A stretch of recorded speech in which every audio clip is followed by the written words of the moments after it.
Alright, today I managed to get my hands on a bottle of perfume that nobody's heard of before. It is called Baccarat Rouge 540. Alright, the truth is everybody wears this fragrance now, and it used to be my secret weapon. Now I smell it on half the subway. Today we're going to be reviewing Baccarat Rouge 540 by Maison France's Kurkdjian.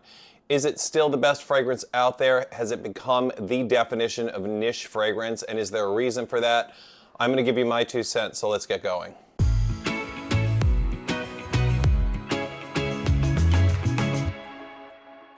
Alright, thanks for tuning in. This is my 2 cents. My name is Sean. If you have already been here, welcome back to the channel, and if this is your first time, welcome, welcome. Now before we get started, I want to say if you like these short fragrance reviews and you're not already subscribed, please hit the subscribe button. That would really help me out. And also turn on the notifications so you get notified of all these wonderful fragrance reviews. But enough about that, let's get started with Maison France's Kurkdjian's Baccarat Rouge 540. So this is one of the most hyped about fragrances in the last decade. I own it. This is my second bottle of it. I love it. I do wear it every now and again, but not as much as I used to.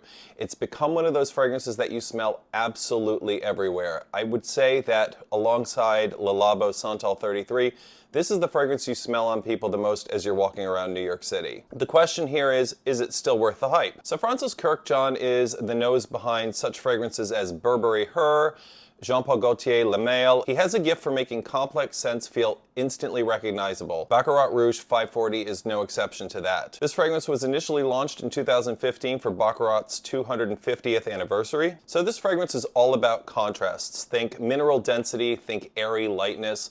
There is a molecule in here called ethyl maltol, which is known as the cotton candy molecule.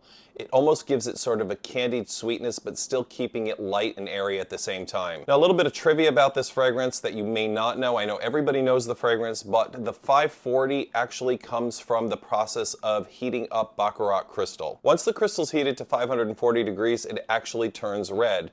And as you can see, we got this little red box sitting right next to me. All right, so let's cut to the chase. Let's look at the notes on Fragrantica and see what is in this and what makes it so addictive. In the top, according to Fragrantica, you've got saffron and jasmine. The middle notes are going to be ambergris and amberwood. And in the base, you've got cedarwood, fir resin, and that note ethyl maltol. All right, so I'm going to give it a spray and I'm going to let you know what I think about it right out of the bottle. I already know what it smells like. As you know, I've worn nearly a bottle and a half of this. Fantastic atomizer. Yep, there it is. So immediately, you know it well. Even if you don't know what the fragrance is, you've definitely smelled it before. Right at the beginning, you get saffron right off the bat with a candied sweetness. MFK has managed to make this candied sweet, but it's airy. It is not heavy at all. The combination in the middle of that ambergris and amberwood note gives it sort of a salty, radiant, almost minerally synthetic shine. But the first thing you notice is that cotton candy note. And when people say it almost smells sweet like candy, they're definitely looking at that ethyl maltol note. But I would say to me, this isn't a cotton candy theme park type sweetness. This is almost a crystalline sweetness. Sort of think rock candy, something not over the top. And then in the dry down, it's warm, it's woody, it's slightly smoky, and I think that's what makes it at once addictive in the first place. It's that contrast between the woodiness, the mineral notes, and that sweet note. The projection on this, you need maybe 2 sprays and that's it. When I first started wearing this fragrance nearly 5 years ago, I think that it was so special to me because not everybody wore it. It was something that I was going to get complimented on, something that people were going to ask questions about because they had never smelled anything like it. Also with the price tag for this, I think this is a 50 ml bottle. I thought it was going to be a very gatekeepable fragrance, that not everybody was going to know about it because not everybody was going to go out and buy it. Unfortunately for this fragrance, there have been several dupes made. The projection on this is nuclear. You're going to need 2 sprays of this and then everybody in the room is going to smell you. The sillage is unmistakable. Everybody knows it. It's going to leave a sweet, airy trail behind you. Lastability, it's going to be on your skin and on your clothing for every bit of 10 plus hours. And maybe that's the reason it's become such a cultural icon, because you can smell it nearly half a block away. This fragrance has become signature scent territory for a lot of people. You could wear it at night, you could wear it during the day, you could wear it to work, you could wear it to a club at night. It is that versatile. It's one of those fragrances that just has a very sexy smell to it. People are going to be drawn to you. They're going to know that you smell different. They're going to know that you smell unique. Despite the fact that I said that everybody's wearing it, it's definitely one of those fragrances that's going to be mass appealing. Everybody's going to like this fragrance. I don't think that I've ever worn it and had anybody say that there was anything offensive about this fragrance. Let's face it, in New York City, you can't swing a stick without hitting somebody wearing it. And there's a reason for that. If you want to smell luxurious, if you want to smell unmistakable, if you want to smell radiant, this is the fragrance for you. If you're someone who likes compliments and you like to be noticed for the fragrance you're wearing, you definitely need a bottle of this. This is the extrait version. There is an eau de parfum version as well. I don't own it. It smells very similar. I don't know about the longevity on it, and I don't know how long that one lasts, but I will tell you this one is definitely a beast, and everyone around you is going to notice what you're wearing. This fragrance works well on men. It works well on women. It may be one of the most unisex scents out there. All right, so now let me give you my 2 cents on Baccarat Rouge 540 Extrait by Maison Kurkdjian. So what made this fragrance so special to begin with? For right off the bat, I would say it's the structure. Few perfumers have managed to make something so weightless, so airy, have monster projection the way this does. There's sort of a level of contrast here that's perfectly done.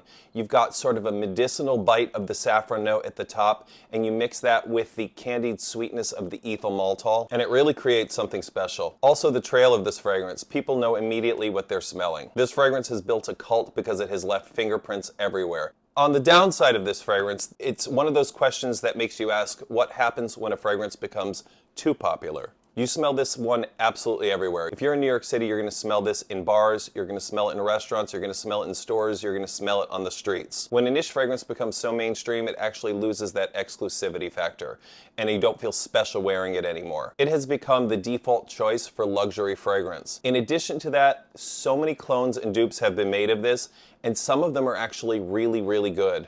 I was on a plane once and the flight attendant said to me, she said, "Are you wearing All Saints Sunset Riot?" And I looked at her and I said, "How dare you?" The fragrance is that similar.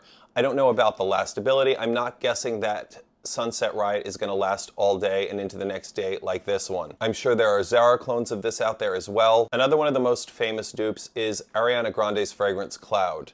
You know it when you smell it. It's got that same cotton candy vanilla vibe to it. It is definitely on the cheaper side. It's much cheaper than this, but it definitely has a familiarity that you're going to recognize if you know this fragrance. But is there enough that sets this apart from the rest of them that it makes it worth spending this much money for it? I don't know it off the top of my head. I think yes. I think that one of the things that makes Baccarat Rouge 540 stick out is the perfumer's ability to take that candied sweet note and also make it airy at the same time.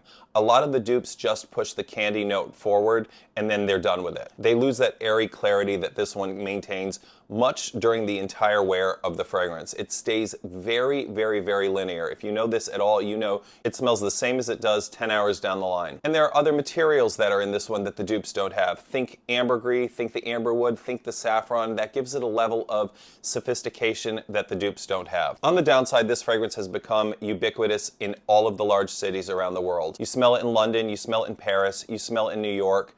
There are certain fragrances that you can get away with wearing that are very popular in Europe, something like Creed Aventus, for example. You can get away with wearing that in New York because not a lot of people wear that. This one, absolutely not. You're going to smell this absolutely everywhere. Is Baccarat Rouge still the ultimate status fragrance? The hype has seemed to have killed some of that mystique, but it still smells like money, it still smells expensive, and it still smells good.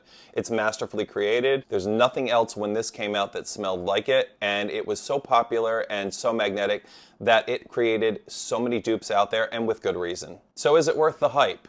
Well, yes and no. If you want to smell incredible, then Baccarat Rouge 540 is never going to fail in that department. But if you want to stand out, if you want people to come up to you and ask you what you're wearing, if you want people to be intrigued by what you're wearing, this is not going to do it. Everybody knows the scent, everybody knows what it smells like, everybody knows what the fragrance is. But I still think it's iconic, I think it's luxurious, and I think it's worth having this one as opposed to the dupes. That was my 2 cents on Maison Kurkdjian's Baccarat Rouge 540. If you like this review, give me a thumbs up. If you like this fragrance, if it still does it for you, leave me a comment. Tell me what this smells like. If there are those of you out there that absolutely hate this fragrance, I'd be very interested to know why you hate this fragrance, because I have not worn it around people that have said there was anything off-putting about it, and I think it's a very, very easy to wear fragrance. Don't forget to subscribe to the channel if you want to see more fast-paced fragrance reviews. Thanks for watching. That was my 2 cents. My name is Sean, and I hope to see you next episode.